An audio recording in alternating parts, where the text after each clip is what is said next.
Ladies and gentlemen, welcome back to another episode of Beat the Book. As always, I'm one of your hosts on this show, MattyBets, joined by BigAL Bettor. How are we doing tonight, BigAL? Hey man, I'm doing good. Just came off an overtime shift, making that bread, making that coin. Got to get the gambling money somehow. So, yeah, I'm feeling pretty good. And we got an exciting Sunday night football game that I am kind of ready to dive into. How are you doing, brother? I'm good. A little tired, I didn't have to work any overtime today, so I guess a little rested, but didn't stay up super late last night either. Got some good sleep, but other than that, I'm great. Ready to jump into this game. We got Sunday night football. Lions at Texans was supposed to be Colts and Jets, and it got flexed out because the Colts have not been playing that great. So we got Lions at Texans. How do you see this one going? We got the spread at -3.5 for the Lions, +3.5 for the Texans, and then the over/under set at 49.5, or at least over here on Uh, FanDuel. Before I answer that, Colts are not playing Jets this week. Oh, is it next week? Yeah, What game got flexed then? great question.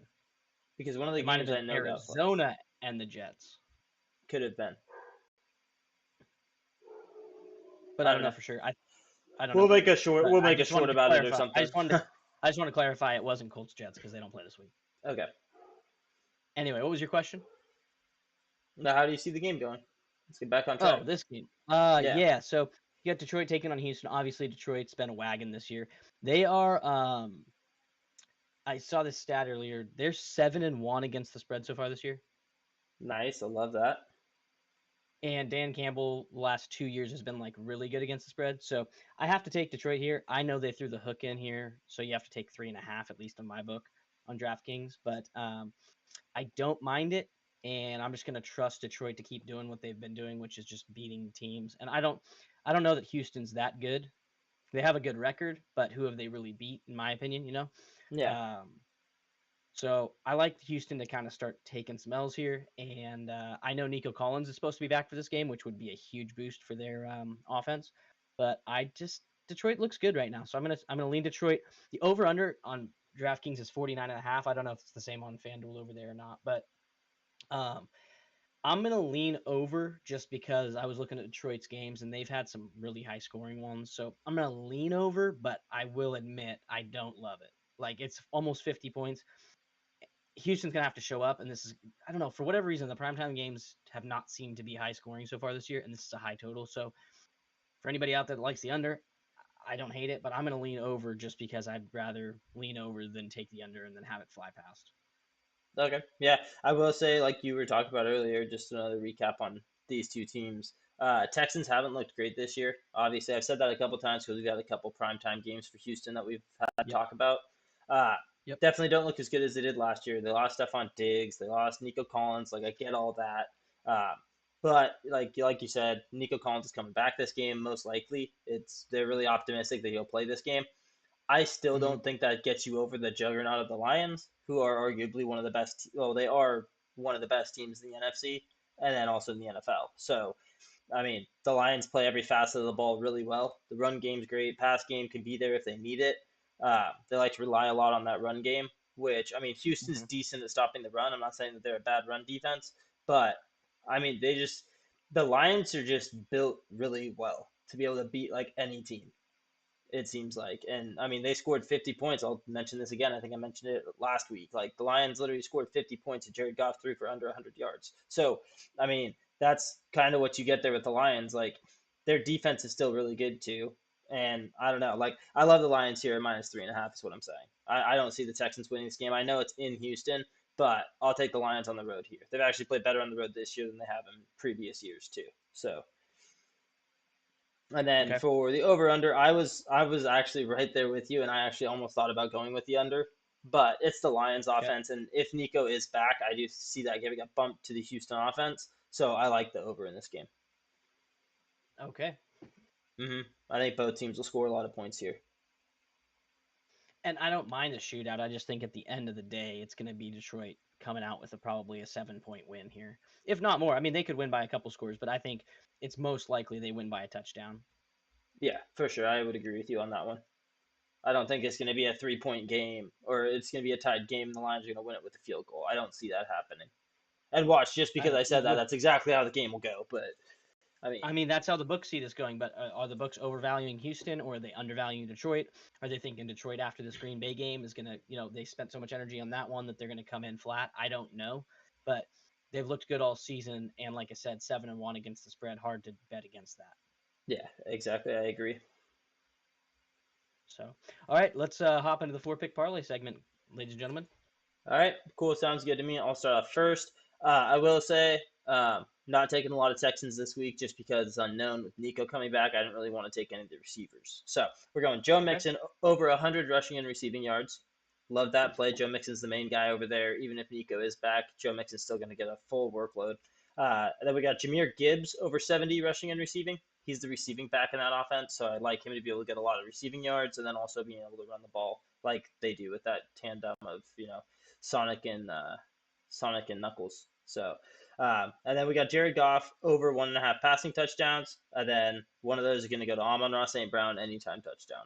That's my 4-pick parlay. Pays out plus 772. How many yards did you have for Gibbs? 70 rushing and receiving.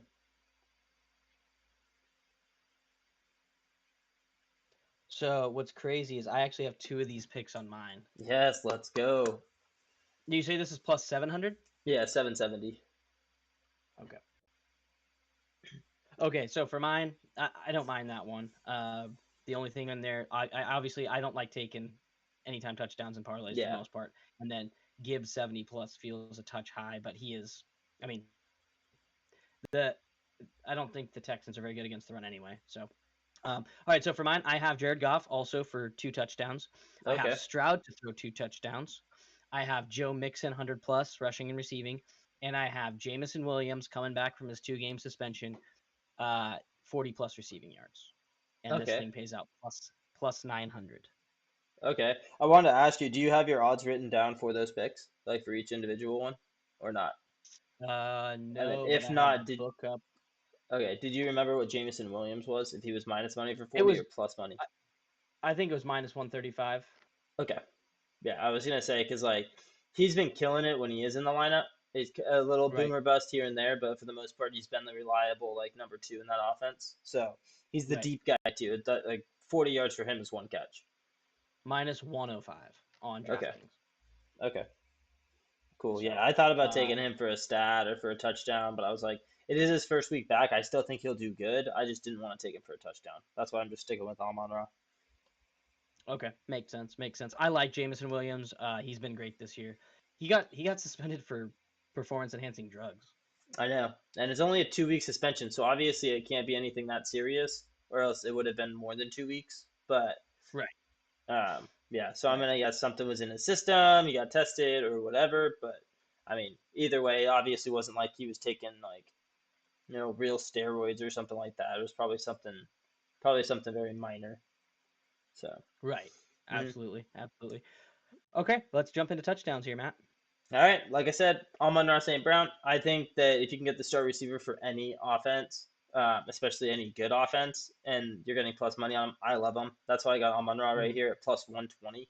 It's kind of crazy that he's plus money in my opinion. Then next we're going Joe Mixon. We have to. I think that if the Texans do struggle, the only person that's actually going to be realistically scoring a touchdown will be Joe Mixon. So I like Joe Mixon. He's the favorite in this game at minus 180. And then we got Jameson Williams. What? Okay. No, that's just a lot. What, minus 180? Yeah. Yeah, I know. He's been doing it all year though. He's been killing it. So good for him. He can keep it up. But yeah, we actually do have Jameson Williams on our touchdown scorers. Didn't want to throw him in the parlay just because the parlay obviously you need all 4 legs to hit. But I do like Jameson Williams. We're getting plus 260 on him on FanDuel. His first game back, which I could easily see him being, heavily involved in the offense. It's not like he was injured or anything like that, so we're not worried about that. It's literally just, he wasn't with the team for 2 weeks. That's fine. And then last but not least, we got David Montgomery, the bell cow there, the big back, minus 130. David Montgomery. Yep. The tried, the true, the number 1 over there. Everybody thought Gibbs was taking his job. And it's no, they're actually just the 2 in the backfield. They kind of share the role, handedly. We've seen that transition lately.